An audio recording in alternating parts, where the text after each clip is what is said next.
an accident scene that you describe. What does it look like this morning? And are the blockades still standing?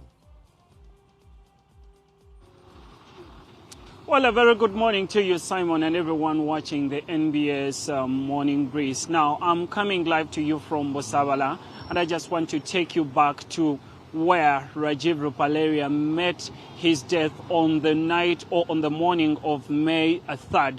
Let's just choose to look back at those barricades that are right under the flyover.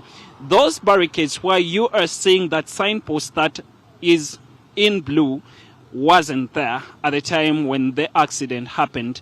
And we've been told that when the president is using this route, these barricades are removed because his car or his convoy never gets off the main road. So at the time when the accident had happened,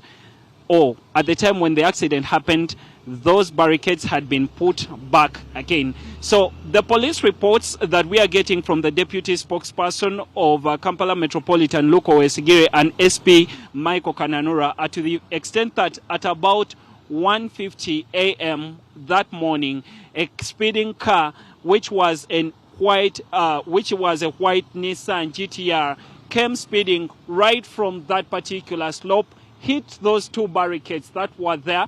It came flying up in the firmament, and it came and knocked, that very flying car came and knocked this particular stand that also holds a camera right up on it. That is why you are seeing that some of the things up on it, like the clothes, seem to be burnt. So it came up flying, it hit that first stand. It also came and hit this other second stand that is having the lights. While the car was up in the firmament or flying up in flames, it also hit this other second stand, or the one that has the lights.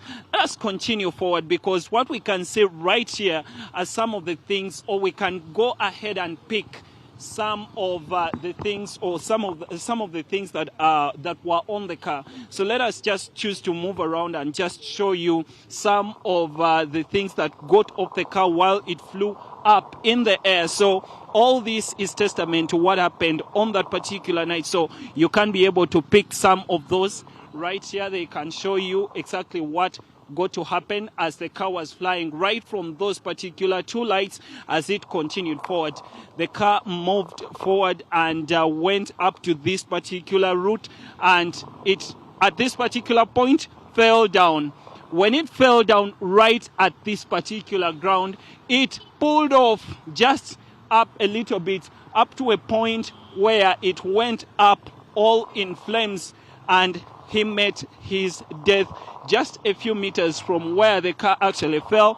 It pulled itself up all with its weight. We've been told that it's a high-performance, high-speeding car that has the ability to at least accelerate to 310 kilometers per hour in just 2.9 seconds. That is the power of the white Nissan GTR, which it was plate number 638, UAT 638L, and the car fell right here.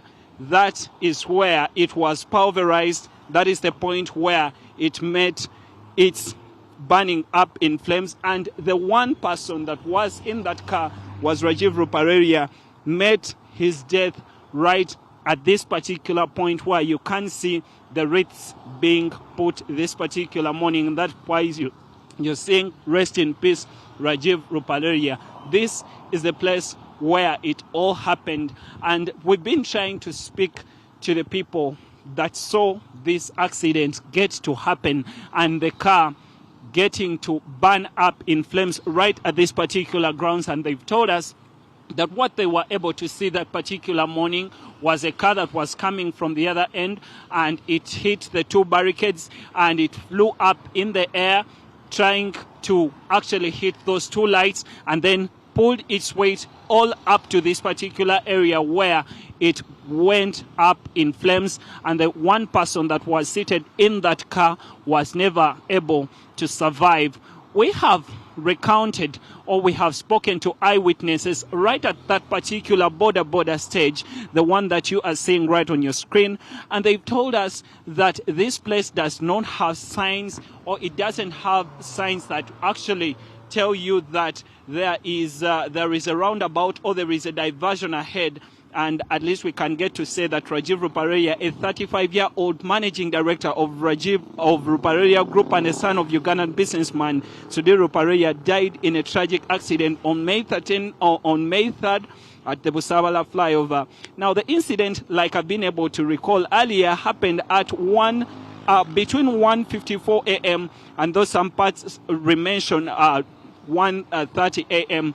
A high-speeding, high-performance white Nissan GTR, like I've been able to tell you.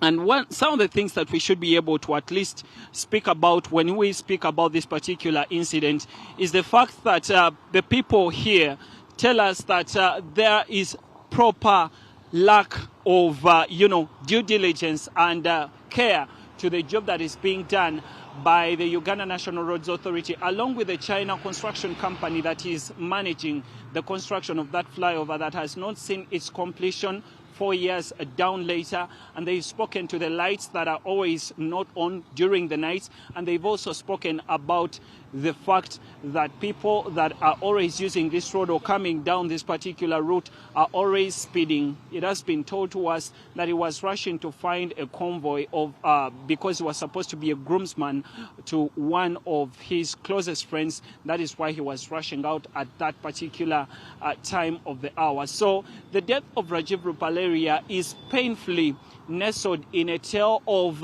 high speeding, because the car is really powerful. It is a story that is also nestled in the wanton and reckless abandon to the works that were given to the contractor and the Uganda National Roads Authority as well. And it is a tale that is nestled in controversies on when and how the roads should really be constructed and the proper safety signs that should be on the roads while they get to be constructed. As Uganda tries to reconnect and get to terms to this, we should also be able to note that the road carnage in Uganda just keeps increasing, as about 5,144 accidents happened in about 2024 and killed a number of people. And that is not just a statistic, but it is a mother, a father, and an uncle or brother, just like Rajiv Ruparelia. As we get to wind up, we take this time to bid valediction officially and to say that rest in peace Rajiv Ruparelia, as we also say that maybe this can be another one of those other calls that can be made to the people and the powers that be to always ensure that they execute the things that they execute with skill and care. Rest in peace, Rajiv Ruparelia.